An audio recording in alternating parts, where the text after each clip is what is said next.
Muy buenos días, clientes, amigos, colaboradores, colegas. Les damos la bienvenida a un nuevo webinar organizado por nuestra firma BDO Panamá.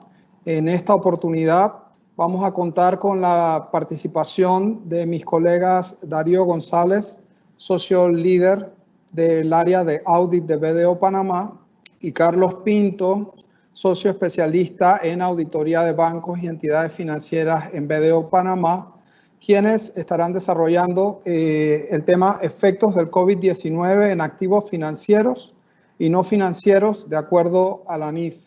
Darío estará conversándoles sobre la NIF 36 sobre deterioro de activos y Carlos sobre la NIF 9 sobre instrumentos financieros. Mi persona, Rafael Rivera, socio de Impuestos y Legal, estará acompañándoles como moderador de este evento. Mi colega Simone Mitil no ha podido estar presente por causas ajenas a su voluntad, pero bueno, estamos listos ya para iniciar y les agradecemos nuevamente su participación en el evento. Sin más, los dejo en compañía de Carlos Pinto, quien desarrollará el tema sobre la NIF 9, instrumentos financieros. Buenos días a todos. De verdad que es un gusto estar con ustedes en el día de hoy y poder compartir un poco el impacto que está teniendo COVID-19 y que seguirá teniendo por un tiempo prolongado en activos financieros y en activos no financieros de acuerdo a NIF. El tema que a mí me atañe sería el impacto en activos financieros bajo NIF 9. Y pues mi socio Darío González le estará conversando un poco del deterioro de activos no financieros bajo NIF 36. Para entrar un poco en contexto, me gustaría que repasemos primeramente los aspectos básicos de la NIF 9 como a manera de recorderis para luego entonces entrar en lo que es el impacto que ha tenido COVID-19 en esta norma. La NIF 9 en cuanto a clasificación se basa en una comprobación de dos pasos. Esta comprobación consiste en un modelo de negocio. La compañía debe desarrollar un modelo de negocio de cómo va a gestionar sus activos financieros y este modelo de negocio debe estar aprobado por los miembros claves de la entidad o el gobierno corporativo. Y el otro paso es la comprobación de las características de flujo de efectivo, lo que se le llama la prueba SPPI. La prueba SPPI es solo pago de principal e intereses. Si el activo financiero pasa la prueba SPPI y es consistente con el modelo de negocio, la norma permite entonces registrarlo a costo amortizado. En caso de que no pase la prueba SPPI o su modelo de negocio es diferente, entonces iría a valor razonable, ya sea con cambios a resultados o con cambio en otros resultados integrales. Pues la NIF 9 también modifica la frontera entre costo amortizado y valor razonable. Hay criterios restrictivos para el uso de costo amortizado. De hecho, ya los instrumentos de patrimonio no se pueden llevar a costo amortizado, deben llevarse a valor razonable. Este es uno de los cambios más importantes que se dio en su momento y pues lo quería traer a colación. Básicamente esto ilustra los que acabo de mencionar. En la línea vertical están los tipos de flujo de efectivo y en la línea horizontal el modelo de negocio de la entidad. Y pues digamos que si el tipo de flujo efectivo es únicamente pagos de capital e intereses y el modelo de negocio de la entidad es solo mantenido para cobrar, pues permite registrarlo al costo amortizado. Si el modelo de negocio es mantenido para cobrar y vender, la norma dice que debe ser llevado a valor razonable con cambios en otros resultados integrales. Y si el modelo de negocio es gestionar sus activos mediante el cobro de valores razonables, entonces debe ir a valor razonable con cambios en resultados directamente. Esta es como la parte clave para el tema de clasificación y qué tratamiento contable le voy a dar al activo financiero. Como les mencioné, los instrumentos de patrimonio ya no se pueden llevar a costo amortizado, deben llevarse a valor razonable y dependiendo del modelo de negocio a resultados o a otros resultados integrales. En cuanto al deterioro, pues hubo un cambio importante de pérdida incurrida que prescribía la NIF 39 a pérdidas crediticias esperadas, adelantando el calendario de las provisiones. Existen dos modelos. Hay un modelo complejo que consiste de 3 etapas. Eso le aplica a activos financieros medido a costo amortizado, como los préstamos por cobrar, las inversiones de deuda a valor razonable con cambio en otros resultados integrales, a los compromisos de préstamos y a los contratos de garantía financiera. Este modelo de deterioro de 3 etapas lo que dice es el riesgo crediticio del activo financiero no se ha incrementado de manera significativa desde su reconocimiento inicial, solo se le calcula una pérdida crediticia esperada por los próximos 12 meses y se agrupa en la etapa 1. Si el riesgo crediticio se ha incrementado significativamente desde su reconocimiento inicial, entonces se deben reconocer pérdidas crediticias esperadas durante el tiempo de vida del activo financiero y se agrupan en la etapa 2. Y la etapa 3, digamos que es NIC 39, pérdida incurrida, cuando pues ya se conoce que hay un deterioro evidente en el activo financiero. También existe pues el modelo simplificado que le aplican a cuentas por cobrar comerciales, activos contractuales y arrendamientos por cobrar. Se utilizan pues porcentajes previsionales para reflejar las condiciones crediticias actuales y proyectadas. Por lo general se utilizan para activos financieros con una vida hasta o menos de 1 año y pues hay opciones de aplicar ya sea el modelo de 3 etapas o simplificado para este tipo de instrumentos. Independientemente del modelo, ya sea el complejo o el simplificado, como se están adelantando provisiones, siempre tiene un impacto, ¿no?, en el año de la adopción. Algo importante y que ha sido de mucha duda para algunos clientes es los préstamos por cobrar con partes relacionadas, si aplican bajo la NIF 9 y qué modelo utilizar. Pues al ser un préstamo por cobrar se le da un tratamiento igual que a cualquier, cliente, y se le debe aplicar el modelo complejo, el de las 3 etapas. No se puede utilizar el modelo simplificado.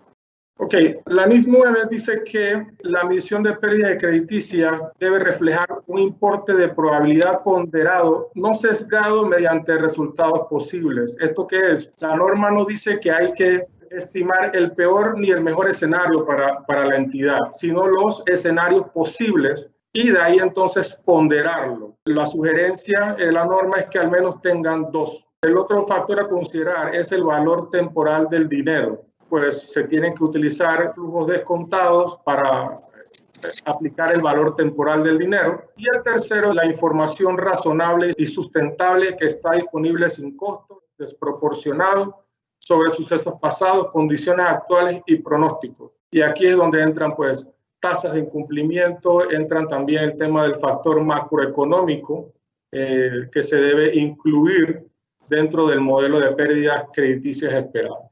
Diciendo todo esto y repasando los aspectos más importantes de la NIF 9 en cuanto a clasificación y medición que incluye el deterioro, pues como sabemos el COVID-19 ha tenido un impacto a nivel mundial en la economía y no solo la parte económica, sino también la social y la de salud. Panamá no se ha escapado de ello. Hoy nos vamos a concentrar en cuál es el impacto que ha tenido en esta norma NIF 9. Los que se van a ver afectados son los préstamos, obviamente. Creo que es uno de los más afectados con el COVID-19. Las cuentas por cobrar, los valores no medidos a valor razonable con cambio en resultados, ya que los activos financieros que son medidos a valor razonable con cambio en resultados no se le aplica deterioro, sino solo los que el cambio va a otros resultados integrales. En los arrendamientos por cobrar y los compromisos de préstamo. Ok, ¿qué puede ocurrir? Pues ya los estamos viendo, ¿no? Las tasas de incumplimientos aumentarán. Obviamente las personas no pueden pagar sus préstamos. ¿Esto qué significa? Que puede haber un incremento significativo a más de 12 meses, lo que impactaría de manera importante al sector financiero porque pasaría de una etapa 1 a una etapa 2 y en lugar de calcularle 12 meses de deterioro, habría que calcularle un deterioro por la vida del activo financiero. También pues habrá disminución de valor en las garantías. A nivel mundial, pues se estima de que las garantías pierdan valor. En el caso de las economías de primer mundo que tienen banco central, pues de alguna forma inyectan dinero a la economía, bajan sus tasas de interés para reactivar la economía y pues al tener un precio de dinero muy bajo, que es la tasa de interés, lo que promueve es que los promotores construyan a un bajo costo, pues, y por ende también hay personas que van a poder acceder a estos inmuebles porque los préstamos hipotecarios, como ejemplo en Estados Unidos, está a 0.25%. Estas son políticas monetarias para reactivar economía. En el caso de Panamá, que no tenemos una banca central y no tenemos, por ende, una política monetaria, no podemos hacer reducciones de tasas, sino que nuestro mercado, digamos que fluye muy orgánico, muy natural. Digamos que no va a repercutir por ese lado. Sin embargo, antes de COVID-19 ya había una sobreoferta de inmuebles. Y los inmuebles en los últimos 3-4 años estaban perdiendo valor de 10 a 15%. Entonces, lo que se estima para Panamá es que la demanda va a ser aún menor, y esto lo que traerá como consecuencia es que pues, los promotores van a tener que bajar sus precios y las garantías de los préstamos van a disminuir. Eso de alguna forma impacta también el incremento de riesgo de crédito, porque pues obviamente eso no incentiva al deudor a pagar su deuda porque su garantía está por debajo de lo que le debe al banco. Por otro lado, pues el pronóstico o el forward looking no es muy alentador. Pues, tenemos un pronóstico de tasa de desempleo que hace un mes el mejor escenario era 13%, el peor era 20%. Hace unos días ya se está estimando un 23-24%. O sea, 1 de cada 4 panameños no tendrá trabajo. Entonces, este factor no ayuda nada a lo que es el cálculo de pérdidas crediticias esperadas. El Producto Interno Bruto también se va a contraer de 2 a 4%. Quizás no en todos los sectores. Hay sectores que posiblemente tengan un incremento como telecomunicaciones, alimentación, medicina, salud, pero digamos que la mayoría va a haber una contracción del crecimiento económico. Entonces, tampoco nos va a ayudar por ese lado. Inflación, pues Panamá, digamos, en el tema de inflación siempre ha sido muy razonable, y es por el hecho de que no hay una política monetaria. Entonces, al no haber una política monetaria no se puede incidir en los precios. Y el precio del petróleo también está por el piso, que es el principal factor de la alza de precios. Entonces, por ende, no se pronostica, digamos, una inflación importante en Panamá. Mencionándoles todos estos temas de deterioro, nos lleva a lo que es una posible, y quizás no posible, lo más seguro es que haya modificaciones de activos y pasivos. De hecho, ya vimos que la Superintendencia de Bancos dio una moratoria de 3 meses automáticas. Eso quiere decir que va a extender el plazo, después va a haber que pagar esos 3 meses. Posiblemente hayan reducciones de tasas de interés. Como les mencioné, en Panamá no creo que sea de manera importante eso. Hay modificaciones de pago. Sí va a haber modificaciones de pago. Posiblemente los bancos ahora tienen que trabajar con el término de préstamos modificados mediante el acuerdo que emitió la Superintendencia de Bancos. Entonces, posiblemente haya una renegociación de pagos, y también va a haber periodos de gracia para covenants. Entonces, ¿en qué impacta la norma? En que la norma dice que si hay una modificación sustancial de flujo de efectivos futuros, se debe hacer una evaluación para determinar si ese activo pasivo hay que darle de baja. Entonces, si la modificación es sustancial, el activo pasivo original hay que darle de baja y reconocer el nuevo activo y pasivo. E incluir los pasivos financieros también, porque posiblemente algunos de ustedes no tengan activos financieros importantes, pero la mayoría de las empresas sí tienen pasivos financieros muy relevantes que le pueda aplicar esto. Entonces, lo importante es determinar si la modificación es sustancial o no lo es. Si lo es, hay que darle de baja al activo y pasivo, reconocer un activo y pasivo nuevo. Y si no es sustancial, entonces el efecto hay que ajustarlo directamente ya sea contra el activo o contra el pasivo y resultados.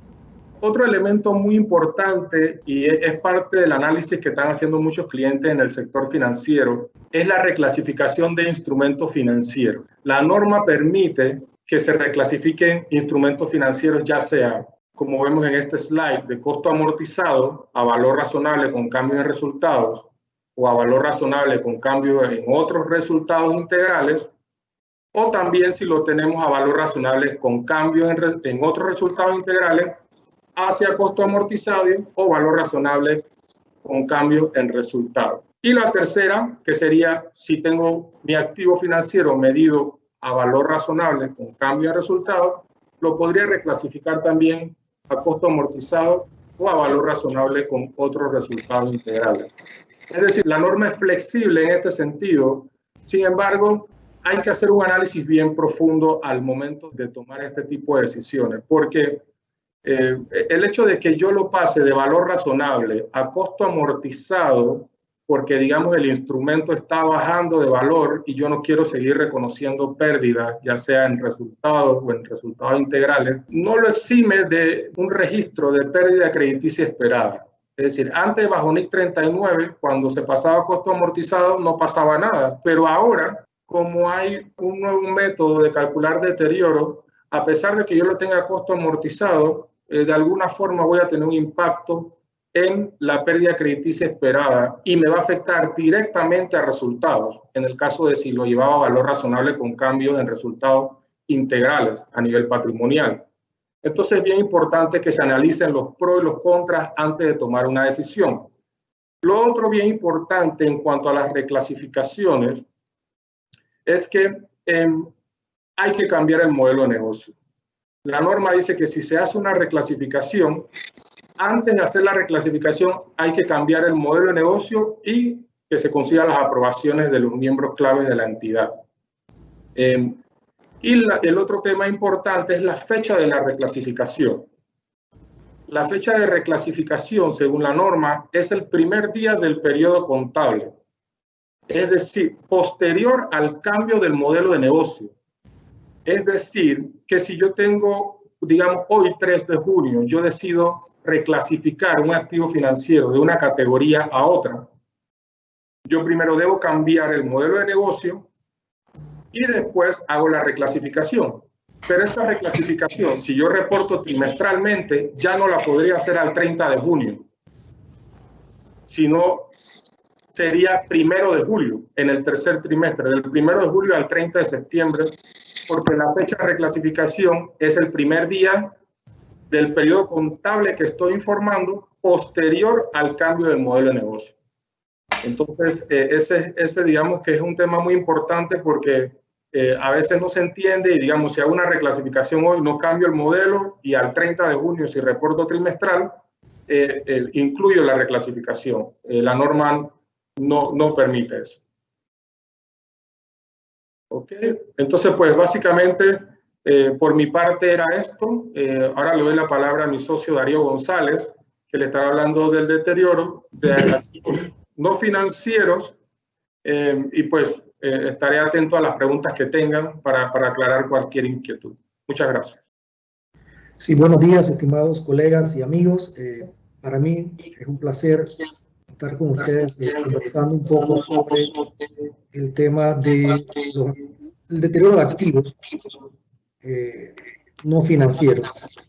Básicamente lo que tiene que ver con NIC 36 y tocaré de manera muy sucinta, muy corta, otro tipo de deterioros cubiertos por otras normas, ¿no? Bien, COVID-19 ha cambiado la historia para todos, en todos los sentidos, para las industrias, para las empresas, para las personas. La contabilidad a la que nosotros nos dedicamos, que recoge todos los eventos financieros y vale la redundancia, contables, también ha cambiado. Esta norma, la 36, no se utilizaba mucho anteriormente porque estábamos viviendo una época de bonanza, pero yo diría que con el advenimiento de COVID-19 su aplicación va a ser bastante generalizada y van a haber muchos análisis de deterioro que se van a tener que documentar. Como bien mencionaba mi socio Carlos, son pocas las industrias que no tendrán quizás efectos significativos por el efecto del COVID, pero si analizamos el espectro de empresas y empresas e industrias, la gran mayoría sí va a tener algún tipo de afectación. Todo lo que debe ser revisado, todo lo que tiene que ver con estimaciones, juicios o incertidumbres va a tener que ser revisado. Por ejemplo, estimaciones contables, mediciones de valor razonable, deterioro de activos propiamente dicho, todo lo que tiene que ver con pérdida de crediticia esperada, que Carlos estuvo hablando en su momento, contabilidad de cobertura, y las divulgaciones en los estados financieros van a tener que ser muy extensas para cubrir todo lo relacionado a las diferentes hipótesis y análisis de sensibilidad que van a tener que realizar las empresas en la aplicación de la norma. Igualmente, cuál ha sido el impacto de los incumplimientos en los convenios de manera involuntaria, porque esto es algo que está llevando a todos a realizar este tipo de estimaciones sin querer.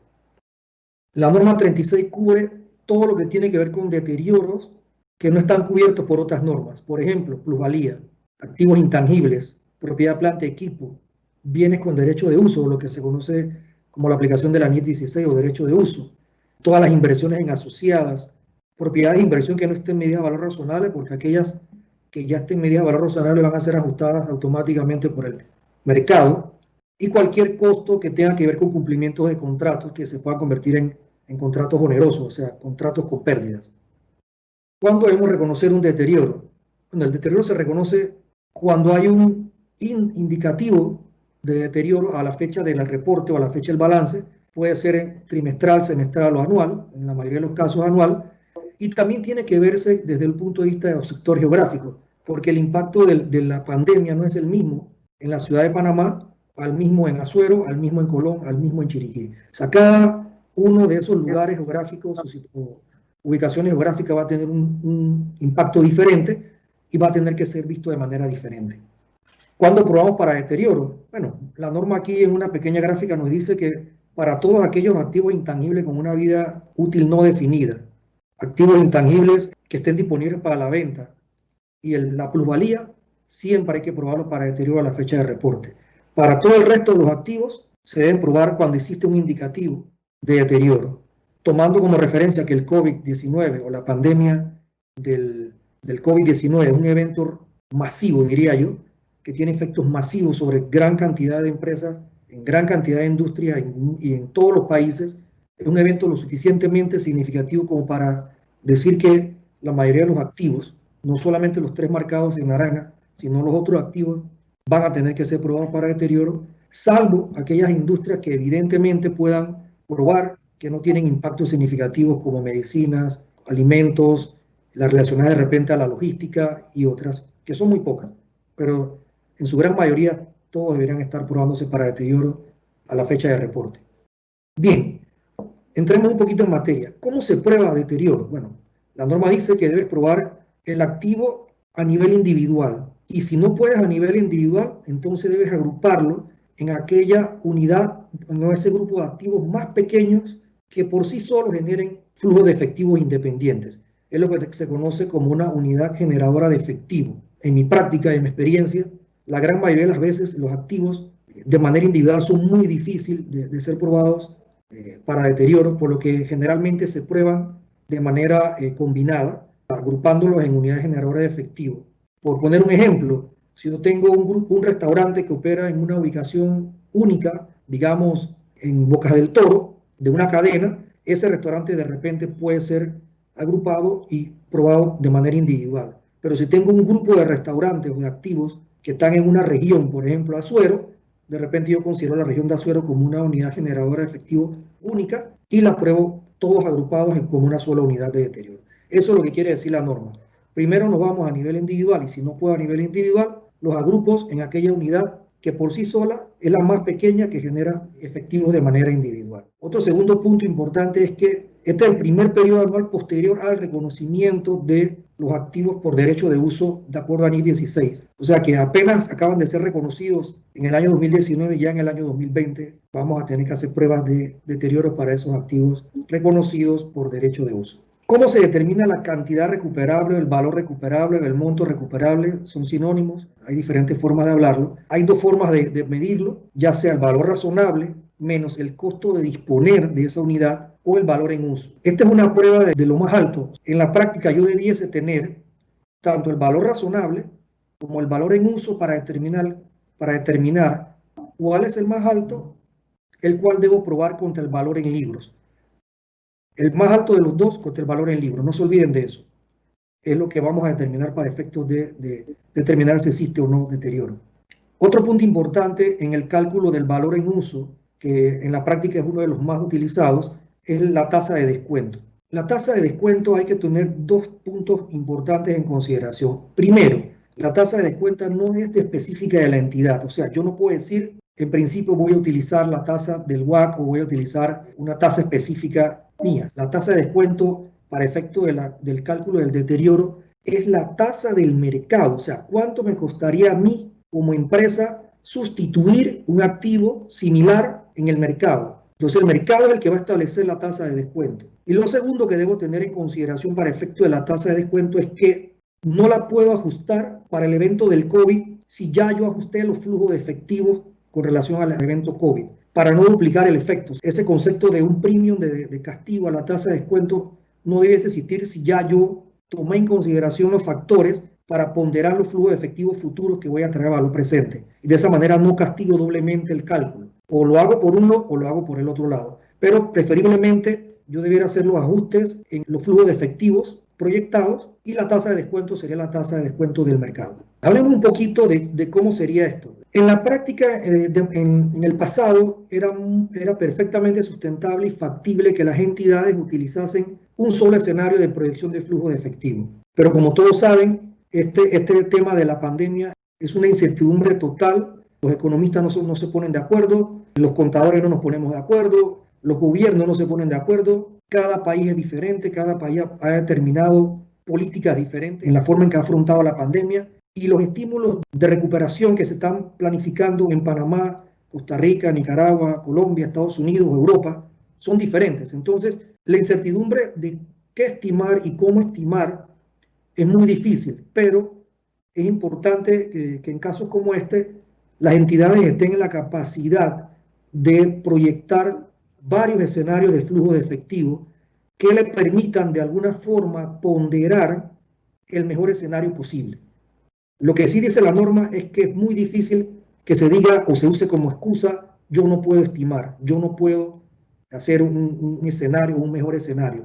Yo tengo que tener la capacidad de repente haciendo varios análisis de sensibilidad sobre varias corrientes de flujo de efectivo y llegar a un monto de cálculo de valor en uso. En esta filmina les pongo un pequeño ejemplo donde con una tasa de descuento, que es la última columna a la derecha, X, que es la tasa de mercado, yo voy a ponderar una cadena de restaurantes que tiene diferentes tipos de operaciones. Tiene operaciones de restaurantes con silla o mesas y tiene operaciones de distribución o de delivery. Y tiene diferentes zonas geográficas. Entonces, dependiendo de la afectación por zona geográfica, del periodo de cuarentena en cada zona geográfica. Por ejemplo, en la primera línea dice que solamente se cerraron por 4 semanas, pero tenía la opción de hacer entregas en línea y su disminución de ingresos solamente fue de un 20%. En el segundo ejemplo, el cierre fue por 8 semanas, pero tenía un mix y tuvo una afectación de ingreso de 40%. En el tercer escenario ya la afectación es del 50% y en el cuarto escenario la afectación es altísima. Y dependiendo de la cantidad de restaurantes por la zona geográfica, se hace una ponderación. En el primer escenario lo pondera al 5%, el segundo escenario otro 5%, el tercer escenario un 60%, el último escenario un 30%, que hace un 100%. Calculo flujos de efectivos de una manera ponderada a una tasa de descuento X y llego a un monto de valor de flujo de efectivo descontado, que es el que yo comparo contra mi valor en libros para determinar si existe o no deterioro en mis activos. ¿Qué es el valor razonable? Aquí quiero detenerme un rato. En la práctica sería lo más fácil establecer los valores razonables menos el costo de disposición porque es lo que el mercado determina. Bien, como dice la norma, valor razonable es el precio que recibiría por vender un activo o pagaría por transferir un pasivo en una transacción ordenada. Significa que sin alteraciones, sin ningún tipo de presiones entre un vendedor y un comprador, o sea, un participante de mercado a la fecha de medición. ¿Qué sucede en estos momentos? Si yo quisiese vender mi casa, quisiese vender mi negocio, lo más seguro me lo rematarían. Es lo que se conoce como una venta de emergencia. Por lo que, en mi opinión y por recomendación, el valor de mercado ahora mismo no es la tasa preferida o la de medición preferida porque estaría castigado severamente por el mercado. Porque como es un mercado deprimido, como bien mencionó mi socio Carlos, un alto nivel de desempleo, muchas empresas tratando de ver cómo sobreviven o salen adelante, Cualquier cosa que vaya a ser vendida en estos momentos sería castigada severamente por el mercado. Por lo que la medida preferida, en mi concepto, en estos momentos serían utilizar el valor en uso para determinar el valor recuperable, que sería comparado contra el costo de los activos. Para efectos de valor en uso, que no es más nada que los flujos efectivos descontados, es importante tomar en cuenta que primero, esta es una medida específica a la entidad. O sea, la entidad tiene que tener la capacidad de establecer cuáles son sus flujos efectivos futuros y la tasa de descuento que utilizará para descontarlos a valor presente. Pero se tienen que tomar en consideración algunos aspectos muy importantes a la hora de proyectar para los que son empresas y para los que somos auditores para la hora de revisar esas proyecciones de flujo de efectivo. Primer elemento, uno, la resistencia prevista, o sea, la curva, la V que se llama. ¿Cuál va a ser el efecto caída y qué tan rápido va a ser la recuperación en el tiempo? ¿Qué tan rápido va a ser la estabilización? De acuerdo a proyecciones de reconocidos economistas en nuestro país, se estima que la caída va a estar, ahora mismo estamos en la caída, y que la recuperación debe comenzar de alguna u otra forma en los meses finales de julio, agosto, septiembre, con una recuperación casi, digamos, normal, entre comillas, para el mes de diciembre. Pero aún así se pronostica una caída general del PIB en el 2%. Algunas industrias caerán más, otras caerán menos, otras no caerán, otras crecerán. Pero en promedio un 2%. Por lo que esto debe ser considerado a la hora de proyectar el flujo de efectivo. No ser demasiado optimistas, ser lo más razonable y de repente practicar varios escenarios y ponderarlos para ver cuál es el escenario más factible para la entidad. Lo segundo a tomar en consideración es qué tantos recursos estarán disponibles para acelerar esa recuperación. ¿Cuáles son los planes gubernamentales? ¿Cuáles son los acuerdos en la banca? Si yo tengo fondos suficientes como accionista para inyectarla a mi empresa y hacerla y recuperarla. Lo tercero que hay que tomar en consideración es cuál va a ser la tasa de supervivencia de los competidores.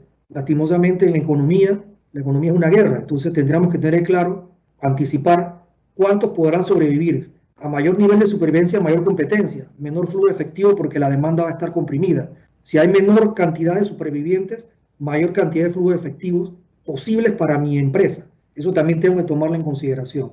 Tercero, ¿qué tan real va a ser la demanda de bienes y servicios de mi negocio? Una cosa que nos enseñó la pandemia del COVID es a cambiar modelos de negocio. De estar en una época totalmente presencial, muchas empresas, y nos incluimos en la que yo trabajo, BDO, hemos migrado a una plataforma totalmente digital. Hay que ver cuál va a ser el comportamiento de la demanda, o sea, de los consumidores, si van a seguir comprando presencialmente o van a mantener cierto nivel de aprehensión y van a seguir consumiendo en línea, cuántas personas yo voy a necesitar, cuántas van a estar en casa, va a haber demanda o no va a haber demanda, las personas, como muchos economistas pronostican, se van a volcar al ahorro, o sea que van a retener la mayor cantidad de efectivo y recursos hasta esperar que las cosas de verdad mejoren para entonces salir a consumir. Esto hay que tomarlo muy en consideración, principalmente para aquellas industrias que han sido mayormente afectadas, las asociadas a entretenimiento, turismo, hotelería, restaurantes, cuando las personas realmente van a volver a salir a consumir, a ir a un restaurante, a ir a un hotel, a ir a un resort, a ir de viajes. En cambio, es muy diferente para un supermercado, para un hospital, para un suplidor de tecnología o para las empresas de delivery. O sea, cada empresa es diferente y cada empresa tiene que estimar cuál va a ser su demanda de servicio. Y por último, los cálculos de valor en uso en su actualidad deben ser tal cual los activos se encuentran en este momento. La norma prohíbe que para efectos de cálculo de flujo de efectivos proyectados se introduzcan mejoras o se introduzcan posibles mejoras en el activo. Tienen que ser considerados tal cual están en el día de hoy, sin ningún tipo de mejora. Esto es muy importante porque hay empresas reguladas y no reguladas, y algunas que lo hacen de manera voluntaria, que reportan en periodos intermedios, o sea, que aplica la NIC 34. La NIC 34 dice que se deben utilizar las mismas políticas contables que se utilizan en los periodos anuales. Significa que todas aquellas empresas que reporten a medio año ya deben estar considerando los elementos de cálculo de deterioro en sus activos, tanto financieros como no financieros. Eso es lo primero. la única excepción que existe con relación a la norma 36 a la 34 es que si yo realizo un cálculo de deterioro sobre un activo que posee plusvalía o sobre plusvalía y determino que hay un deterioro, esa plusvalía no puede ser reversada. Para todos los demás activos, si al 31 de diciembre yo hago un nuevo cálculo de deterioro y las condiciones cambian, ojalá así sea para bien, yo puedo reversar los cálculos de deterioro que reporté en los periodos intermedios. Para efecto de las divulgaciones, esta norma requiere muchísimas divulgaciones, muchísimas. Una nota bastante extensa porque yo tengo que darle a los lectores suficiente información de cómo hicieron los cálculos de deterioros, cuáles fueron las hipótesis utilizadas, cuáles fueron los escenarios utilizados. Por ejemplo, yo debiera estar divulgando cuáles activos se vieron afectados por el cargo de deterioro y por qué y por cuánto. Segundo, cuántos escenarios o sensibilizaciones yo realicé para esos cálculos y detallarlos. Tercero, las tasas de descuento utilizadas y cómo se llegaron a esos montos. ¿Qué diferencia hay entre los escenarios utilizados? Si fui muy optimista, pesimista, si calculé una demanda X o Y. O sea, tengo que dar mucha información para que un lector informado o preparado tenga base de juicio. También debiera estar revelando sobre las ponderaciones o probabilidades y cómo se determinaron las tasas de descuentos. Y si a fin de año determino que hay una reversión de deterioro, debo hacer la misma divulgación del por qué estoy haciendo una reversión y debo revelar todos estos factores anteriormente mencionados. Bien, aquí quiero hablar de manera muy resumida sobre otros efectos que no están relacionados a NIC 36, pero que también deben ser considerados como elementos de deterioro. Por ejemplo, valor neto realizado de los inventarios. Aquellas empresas que no puedan salir de inventarios quizá van a tener que hacer lo que en Panamá conocemos como baratillos, o van a tener que vender bajo costo, entonces deben hacer cálculos de valor neto realizable de sus inventarios. Aquellas empresas que tienen exploración y evaluación de recursos minerales que los tienen reconocidos como activos, deben evaluar si esas reservas minerales van a ser realmente explotadas y quizás tengan que reconocer algún tipo de deterioro en esos activos minerales. Las inversiones en asociadas, si las asociadas están ubicadas en zonas geográficas altamente afectadas, quizás haya que reconocer pérdidas patrimoniales. Activos reconocidos por impuesto diferido, que al año pasado el escenario se veía bien y decíamos, bueno, lo reconocemos como activo porque va a haber suficientes ganancias contra lo cual es realizarlo. El escenario 2020 es totalmente diferente. Lo más seguro para este año haya que hacer una reversión. Y lo que tiene que ver con provisiones para aquellos principalmente contratos onerosos o todo lo que tenga que ver con pérdidas, ¿no? También hay un efecto importante en lo que tiene que ver con las divulgaciones en la próxima filmina, en lo que tiene que ver con la NIC 1, en la presentación de los activos corrientes como no corrientes. Hay que ver cómo se han afectado las cláusulas contractuales de muchos préstamos o acuerdos. Quizá activos que eran corrientes ya no son corrientes, ahora van a ser no corrientes, viceversa, o pasivos que eran no corrientes ahora son corrientes. Eso hay que verlo caso por caso. Lo que tiene que ver con los activos no corrientes para venta, hay que ver si esas ventas van a ser realizables y si el activo debe ser calculado para deterioro también. Revelaciones de instrumentos financieros, mediciones de valor razonables, lo que tiene que ver con contratos de clientes, si son los contratos se convierten en onerosos, todo lo que es los arrendamientos. Recientemente el IASPI emitió una enmienda para casos prácticos que tiene que ver con la NIC 16 para tocar los temas de cómo tratar las concesiones en arrendamientos, beneficios de empleados, cómo se van a ver afectados si los tengo, pagos basados en acciones también, si están amarrados a resultados de los negocios también se van a ver afectados, y todo lo que tiene que ver con el reporte financiero interino que ya había anteriormente. Vuelvo y repito, este es, yo diría que uno de los eventos que mayor incidencia ha tenido o va a tener en la contabilidad tal cual la conocemos hoy día, que son las NIF, que esta generación nos va a tocar vivir. Como contadores debemos prepararnos para afrontar el reto, prepararnos en el sentido de que debemos estudiar estos temas, analizarlos. Como anteriormente les expliqué, son muy pocas las entidades e industrias que no van a ver un efecto en su contabilidad, la gran mayoría sí lo va a ver y vamos a tener que prepararnos para establecer los valores recuperables contra los cuales vamos a comparar el valor en libro de nuestros activos y quizás, yo diría que en muchos casos, más del 50%, para no ser tan pesimista, reconocer pérdidas por deterioros y llevar los activos al valor en que realmente deben estar, porque eso es lo que busca la contabilidad.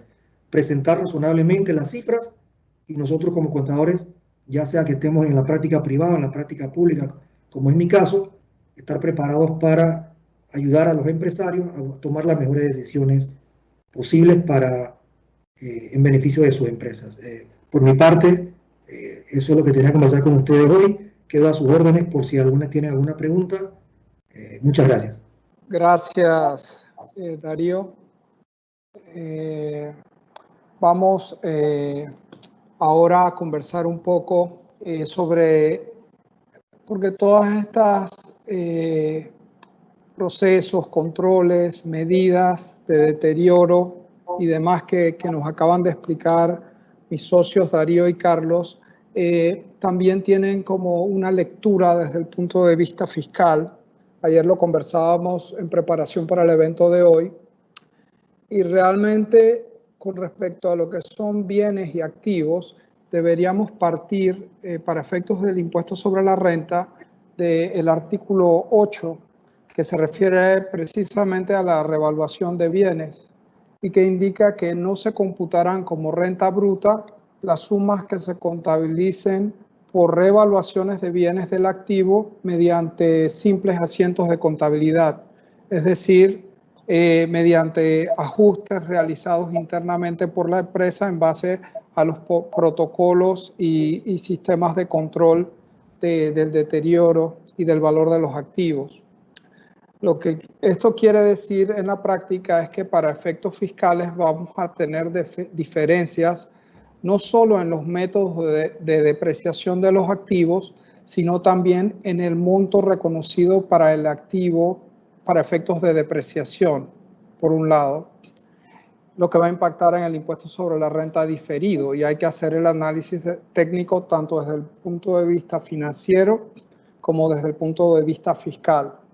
Adicionalmente, en lo que tiene que ver con activos financieros, pues tenemos las normas del decreto 170 que se refieren precisamente a la incobrabilidad de préstamos para entidades bancarias y financieras por un lado y a las cuentas incobrables para las entidades comerciales en general por otro.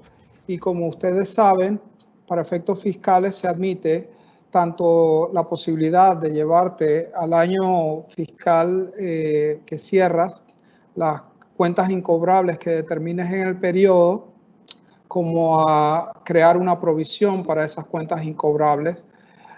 Ambas reglas distan mucho de lo que nos acaban de explicar mis colegas y para efectos bancarios no se deducen las provisiones que lleven las entidades bancarias y financieras, sino exclusivamente los préstamos que se castiguen y se reconozcan como incobrables. O sea que vamos a tener una mayor incidencia, a mi criterio, en lo que son las diferencias entre la contabilidad financiera y lo que le denominaríamos la contabilidad fiscal que se utiliza para efectos de la declaración jurada de rentas, por lo cual es necesario que tanto los equipos que ven la auditoría fiscal como la auditoría financiera dentro de las empresas puedan llevar un adecuado control y conciliación de las partidas y de las bases para efectos financieros y fiscales, ¿no? Quería despedirnos, no sin antes invitarlos a nuestro webinar la próxima semana, donde nuestro equipo de BDO Consulting estará evaluando o realizando más bien un análisis de negocio para una reestructuración de compromisos bancarios. Sin duda, muchas empresas y negocios van a requerir hacer un análisis de cómo reestructurar sus deudas, y el equipo de consulting liderado por Allen Cedeño y Raúl Barnett estarán evaluando este interesante tema el próximo viernes 12 de junio. Los esperamos, les deseamos lo mejor. Nuevamente, gracias por acompañarnos. Cuídense mucho, sobre todo ahora que estamos en la etapa de reactivación económica y apertura de bloques. Sigamos los protocolos de salud y seguridad.